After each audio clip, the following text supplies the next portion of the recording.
Hey guys, this is a new channel that I've created called Joe's Boxing Analysis. I wanted to make a video on the Canelo versus Fielding fight, which happened last night in New York, Madison Square Garden. I don't know if you know much about Rocky Fielding, but he's a fighter that kind of came out of nowhere really, and I think it was 2010 or 2011. He actually won the prize fighter tournament, which was, I should say, a tournament in the UK created by Matchroom, where you would have a three-minute round format, and in order to win, you had to fight 3 times on the same night. So Fielding actually entered this tournament and scored 3 straight knockouts, which propelled him pretty much into the limelight, and people started taking notice of him because everyone loves fighters who knock people out. Fielding had a pretty decent amateur career in the UK. He reached the ABA, I think it was the ABA light heavyweight finals in the late sort of 07 and 08. Since then, I mean, he had he had quite a few wins. He had some notable names on his record. I think he fought Charles Adamu. He beat Brian Vera. And he won the Super Middleweight title. I think it was a WBC Silver Super Middleweight title in 2015. He then, of course, fought Callum Smith, and it was kind of like billed as this big domestic showdown for the British title. And he kind of fought the wrong fight in that fight. He turned it into a kind of a gunslinging match. He just went in there and started trading with Smith. Both of them big punchers, and it was kind of like whoever landed first. And unfortunately for Rocky Fielding, he came out on the short end. And he ended up getting stopped in the first round. Since then, he's kind of rebuilt his career. He fought Christopher Rebras, I think also fought Groves, and also John Ryder, who is a really underrated quality fighter. He then beat Tyrone Seger for the WBA regular title in Germany by stoppage. So going into this, Fielding had been fighting regularly. He'd been beating some pretty good names. Certainly European level opposition. I don't place much stock in these regular titles and international titles. I think we can really do with getting rid of them. I think we just need one world champion for each governing body. I don't think it does anything for the sport to have all these different titles. I'm not going to go into Canelo's career because, I mean, pretty much everyone knows Canelo and what he's done. So back to this fight. I mean, the thing about this fight was there was a big disparity in height between Canelo and Fielding. Fielding's around 6'1", Canelo is around 5'8". So that was something that really got people talking. It was like, this is crazy. This guy is so much bigger than Canelo. How's he going to deal with it? To be honest, Canelo didn't really have to do much in this fight in order to beat Rocky Fielding. He made good use of the right hand to the body. And then he would, so basically a lead jab to the body, and then he'd come in with the right hand, and that would close the gap. And really, Fielding never really figured that out. When he would close the gap, Fielding typically wouldn't then step off, move laterally, move back, tie him up. He would just kind of like fight like Margarito, where he'd just cover up and take the shots. I feel a bit like with Rocky Fielding, he's not really a boxer and he's not really a fighter. He's somewhere in between. He doesn't really have great footwork. He doesn't have a great punch selection, and I don't think he controls range very well. So he's not able to throw really good short shots for a big guy. You know, someone like Riddick Bowe used to do. Even though he had long arms and he was tall, he could throw uppercuts and body shots. Rocky Fielding just doesn't have that ability. But I think if you don't have that ability, you need to fight at range, and Fielding just found himself just constantly on the inside.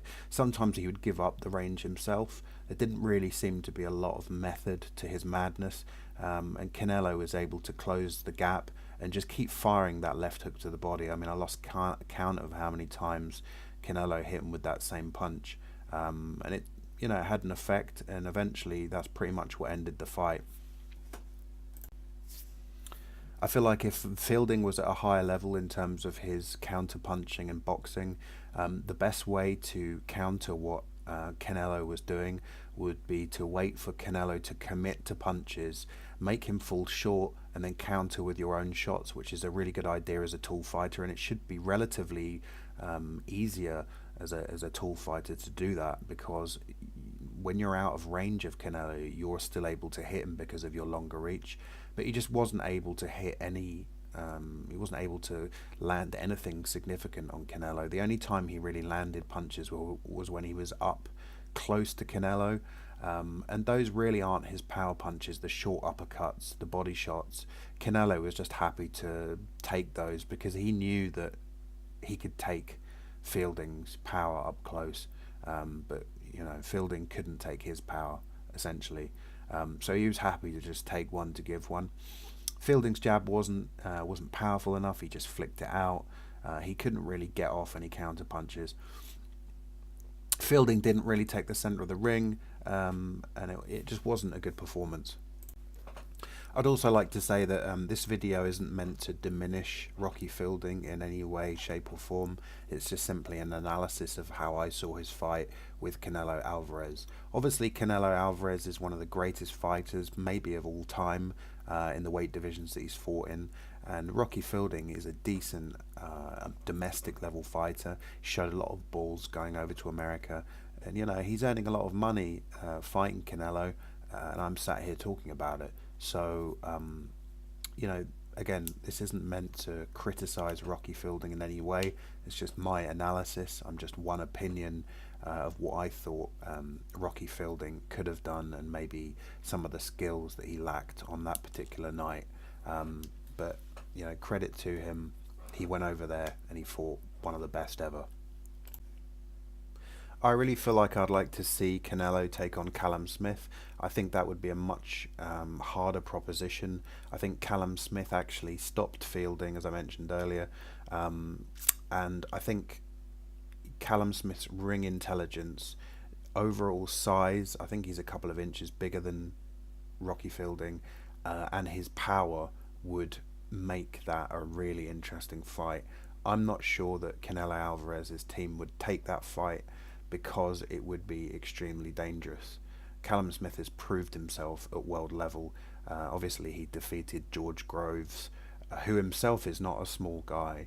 And, I felt that Callum Smith just demonstrated a really high boxing IQ in that fight, and he kind of made George Groves fall short with his shots and then countered him, and he was just doing that over and over again. And George Groves is a really good long-range boxer, so it'd be interesting to see if Canelo takes that challenge. Like I say, I'm not convinced that he will. I don't think his team will, because it's a lot of risk for not a lot of reward. I don't think Callum Smith is really known in a global sense as of yet. It would be an extremely dangerous fight, and actually I would probably pick Callum Smith to beat Canelo, just purely because of his boxing IQ, the massive size difference, and Callum Smith has huge power, and he's proven himself at world level. He's young, he's hungry.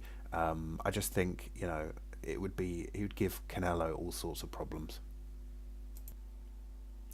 And also, I should mention, if you've watched Callum Smith fight, you'll know that he can fight up close. For a guy who's 6'3" in the super middleweight division, his body shots, uppercuts, all of his inside work is on point.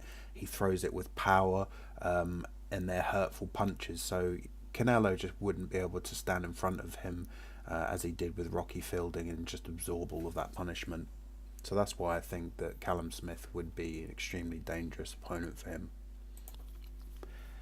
Thanks for listening to my analysis of the Fielding versus Alvarez fight. Please feel free to subscribe, and maybe I'll make some more videos in future.